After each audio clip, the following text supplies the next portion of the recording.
weligay cid ku aftirsanaysa beel jareer ama qabiil jareer baa nala dhaxa cid dhehaysa ma jirto cid walba qabiilay qabta jareer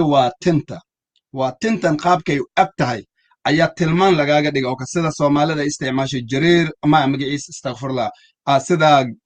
gaawow oo kale ama iley ama lugey ama jeeri jareer qabiilka ma aha waa timahan qaabkay u eg yihiin waay tusaaleaan hadda dadkan oo jareerta looga wacay ay degaan jubbooyinka waxay u badan way badan yihiin ma soo koobi kara waxay u badan yihiin shanta shambara way shan ay ku kooban yihiin waxaa soo raaca haddana dad la yiraahdo mashunguli qabiil way aftirsan shanta shambara waxaa way shan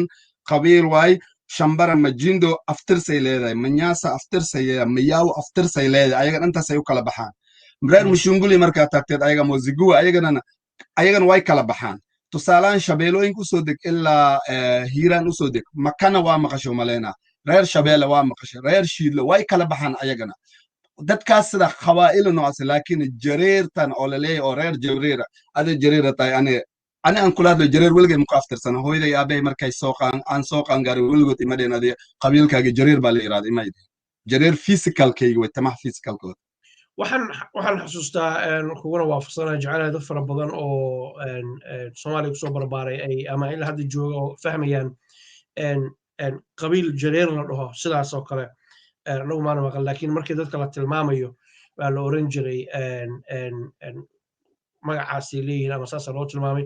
laakiin kuwa iminkale anagu beeshaasaan nahay saasaan hayna waa u daynaynaa laakiin waxay doonaanba qofku haadaan in la faquuqo weeye mushkiladu waxay ka jirto qof soomaaliyeed oo kula mid ah waxaan ognahay daawadayaal jubooyinka dadka dega inay yihiin dadka beeraha fasha xalaal quulatada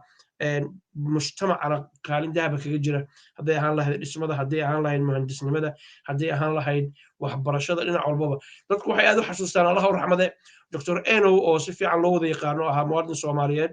aqoonyahan soomaaliyeed ahaa dhowaana geeriyooday oo aad iyo aad uga dhiidhin jiray waxyaalahaas kole waxaan marayaa adi laftigaa uu dariiqiisii baa ku socotaa maalin dhow enow yara lagu oran doonaa hadii la yidhahdo insha allah qaarkood faquuqan ama haybsoocan wuxuu dhalaa in la yidhaahdo anagu kama guursano qolyahana ka guursanaa isma geyno fardaheenu isku meel ma daaqaan dameeraheenu isma geeyaan waxyaala noocaas in la yidhaahdo gabar soomaaliyeed oo maariina oo geedkaas dheer leegoo qurux ka badatay ama ha gaabnaato ama ha dheeraatee